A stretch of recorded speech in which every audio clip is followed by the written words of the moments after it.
Hello, everybody. Today we are going to prove about lower bounds and proof complexity. Just to make sure that we are on the same page, I'll start with some definition. What is the proof system for some language L? It's a polynomial time algorithm that takes input X that we want to check if it is in the language, and the certificate W.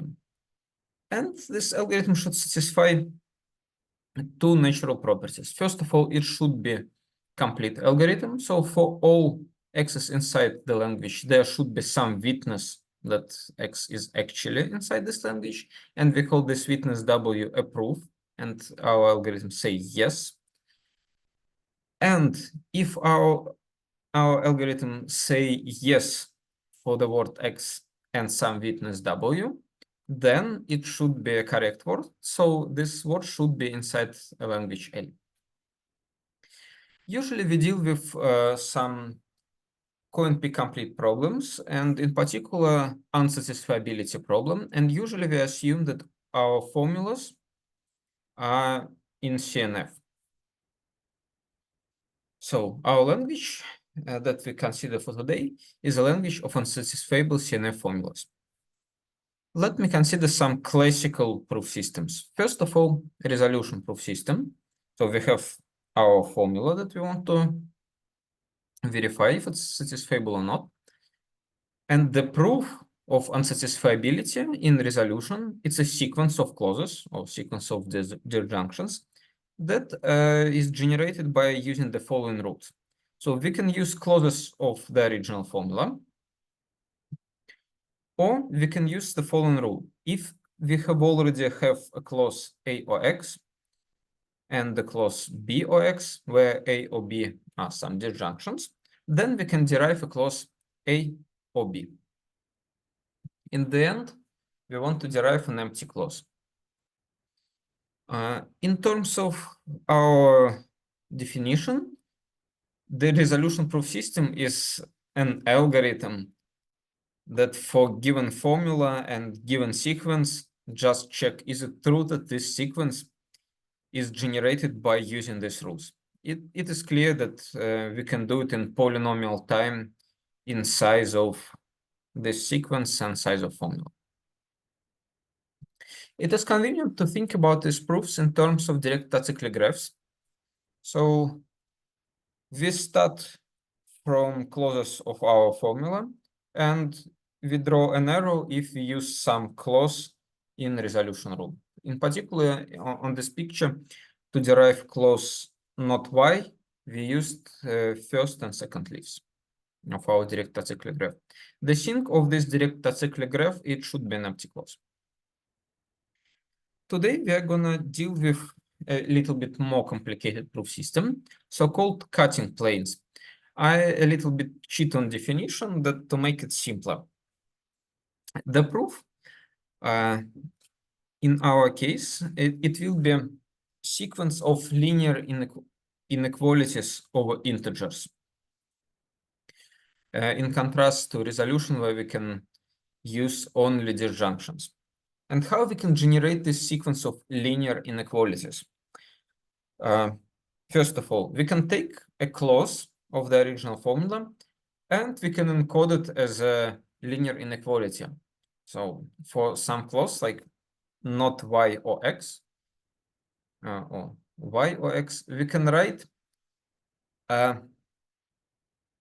inequality that says that sum of y and z is bigger than 1. So this will be an encoding of original formula. We also have constraints for variables that stated that we care only about Boolean variables. So for all variables, we have a constraint that this variable is bigger than 0. And in fact, here we encode that all variables are less than 1.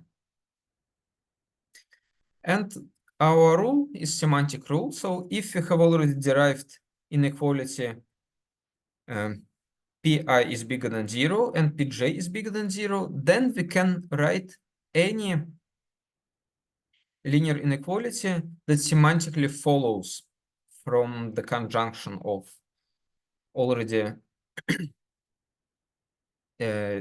deriving inequalities. So if for any assignment that satisfy pi and pj, for any integer assignment that satisfy pi and pj, we will also satisfy the constraint that pk is bigger than 0, then we can write down the inequality pk. In the end, we want to derive some trivially unsatisfiable inequality, like -1 is bigger than 0. Okay. What do we know about these proof systems? Here you can see some diagram on the slide. Arrow means that actually proof system is stronger. One proof system is stronger than other. In particular, we have an arrow from a resolution proof system to cutting planes proof system. That means that for any particular formula, if there is an efficient proof in resolution, small proof, then there is also a small proof in cutting planes. And yeah, here you can see some part of proof complexity zoo, and we have lower bounds for some weak enough proof systems, and we do not have lower bounds for strong enough proof systems. Here we can see Frege proof system. The other name for this proof system is Hilbert calculus, and we have no idea how to prove lower bounds for now. Yeah, in fact, we want to prove lower bounds for all possible proof systems. On the one hand, from definition of proof systems, if we will show lower bound for all of them, as a corollary, we get NP not equal to co-NP, and also P is not equal to NP. But on the other hand, from lower bounds, we have other corollaries, like some ways for algorithm design and lower bounds for circuit complexity and other computational models.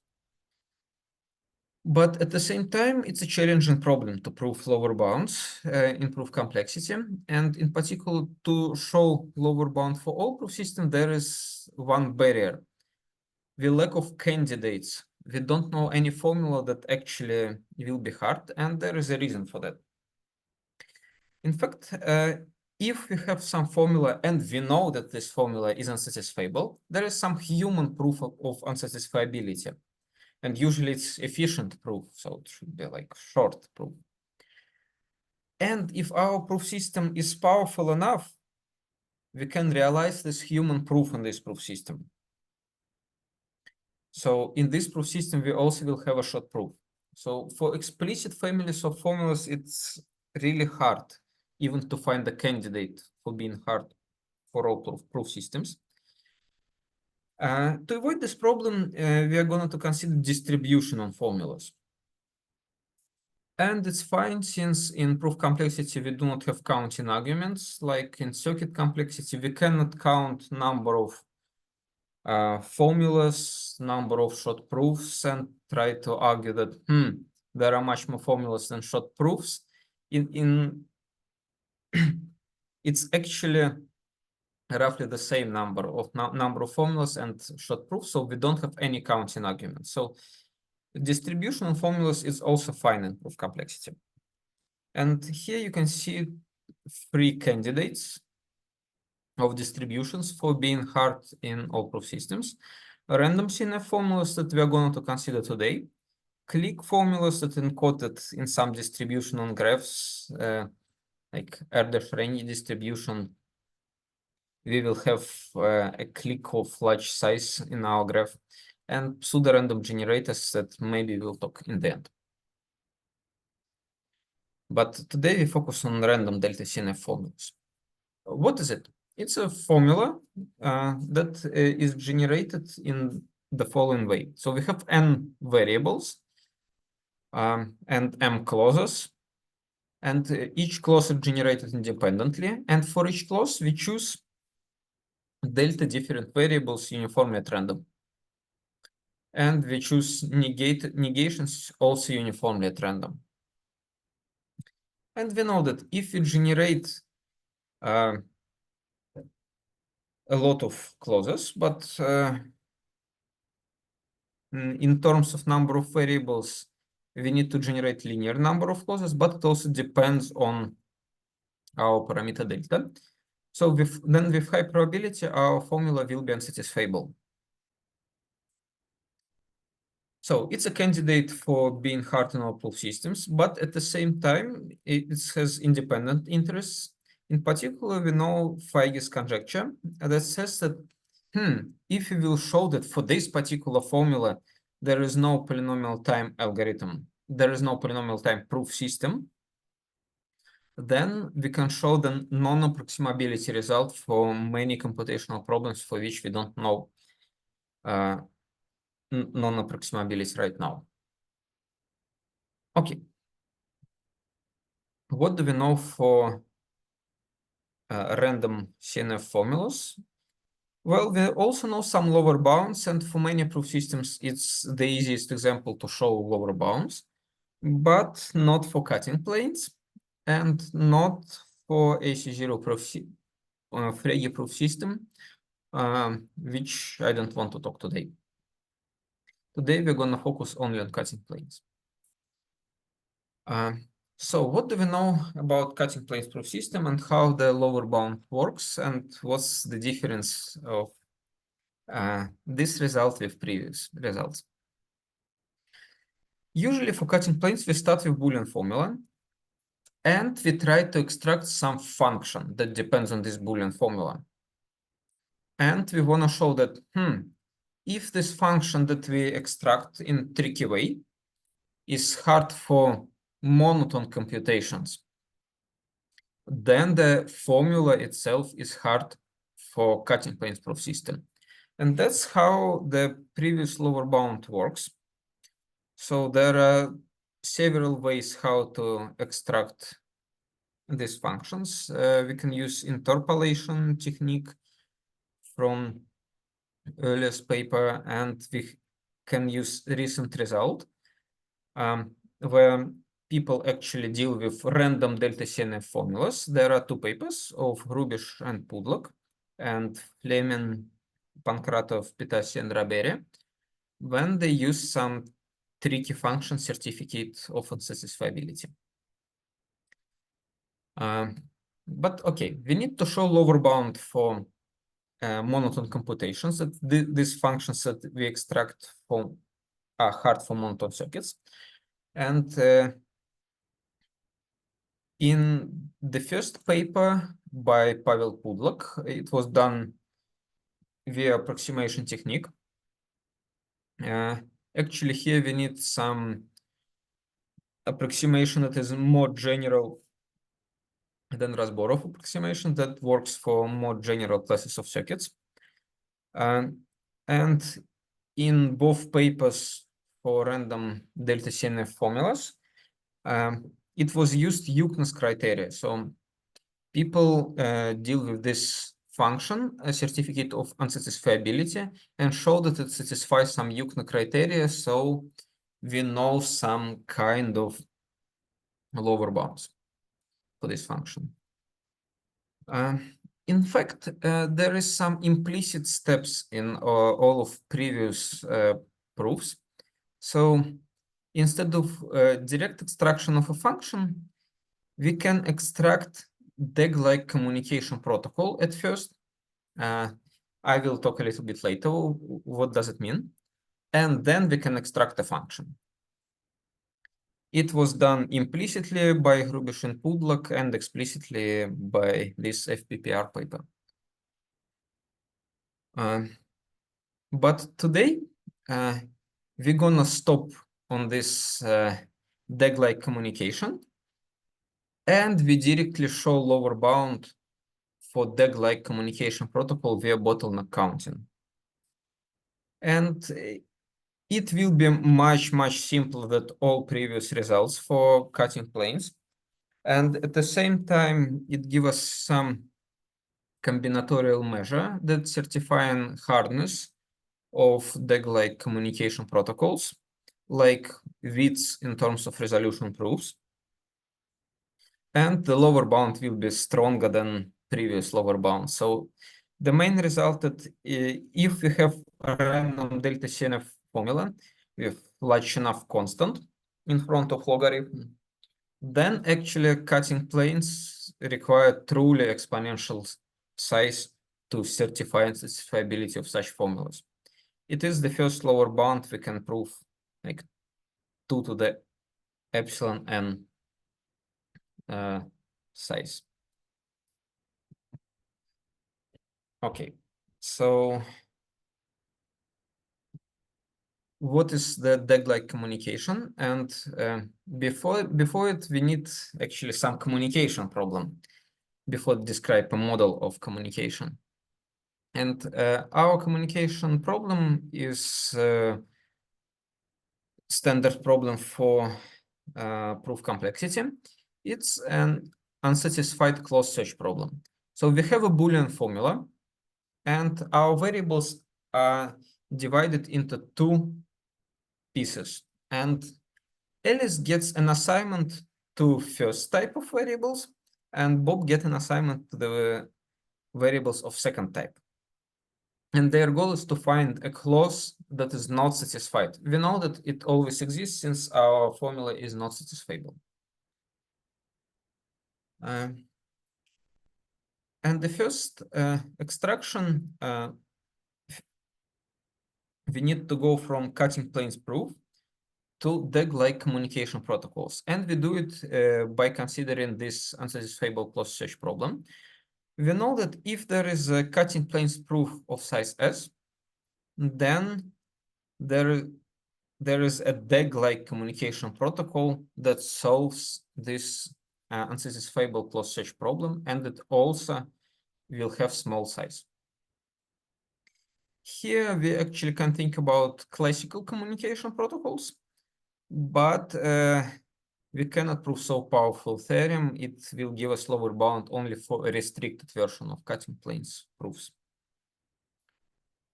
Okay. What is the DAG-like communication protocol? It's a generalization of classical communication protocols. It's a directed acyclic graph with one source and multiple sinks. And our degree of any inner node is 2. And we label all vertices. Inner vertices we label by some subset of inputs of our communication problem. In root, we should label by all possible inputs of communication problem. Leaves will be labeled by solution of our communication problem. And in the end, we have some consistency property. If we label some vertex by some set of inputs, like this vertex, then its children should be somehow save this information. The union of this set that we have in this vertex and this vertex should cover all points that we have here. So if for some vertex H we have some set of inputs, then its children all together should cover this vertex. Well, it's not so clear why it is a generalization of classical communication protocol. And in fact, we need to consider one significant restriction to make it fly. We want to say that all sets that we have here should be rectangles. So our set RH, it should be a rectangle. So it should be a Cartesian product of 2 subsets of X and Y. So it's not an arbitrary set.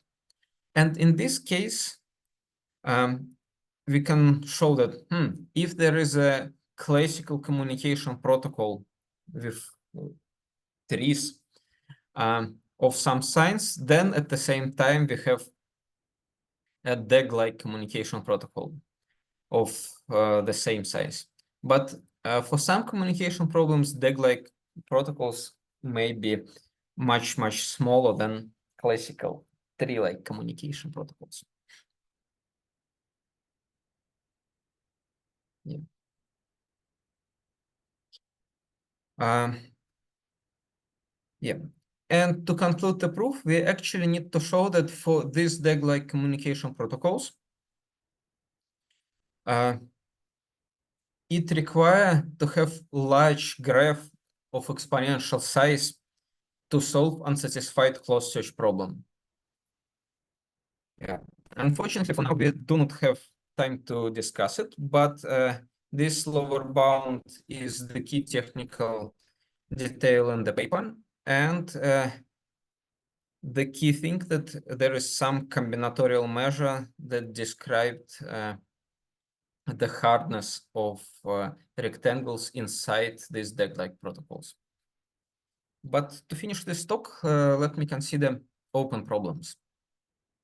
First open problem is to show this lower bound for other formulas. And the key thing that the most interesting formula is the Nissan-Wigderson pseudo-random generators. The difference with random formulas that instead of clauses, we write a constraint that is some predicate that we can choose. For example, I don't know, parity or inner product function. It's not just a disjunction, but we would like this predicate to be symmetric. And unfortunately, symmetric in terms of size of pre-images of zeros and one. So OR function is not symmetric. It's very easy to make it one. But for symmetric function, we don't have any technique for now, and we know that for predicate P, which is parity function, we even have upper bound. So this predicate should be a really non-trivial predicate. And current technique do not work for symmetric predicates. And we're really interested in this lower bound because we can reduce some natural questions. Like, can we prove that P poly is different from NP, at least in cutting planes? Is there any short cutting plane certificate? And if you can show lower bound for Nissan-Wigderson pseudo-random generator, then we can show that hardness of this problem for cutting planes. For now, we don't know. It's an open problem. Yeah, other open problem that current proof significantly uses fact that we deal with log and CNF formulas, and it badly broken for constant width CNF formulas. But that's what we actually want to prove for some applications. And the last open problem that I would like to ask about more combinatorial lower bounds for cutting planes that do not go via monotone circuit lower bounds. And in particular, it will be interested if we can show lower bound for some formula for cutting planes, but at the same time, we have upper bound for DAG-like communication protocols for unsatisfied closed search problem. Yeah. Thank you for your attention.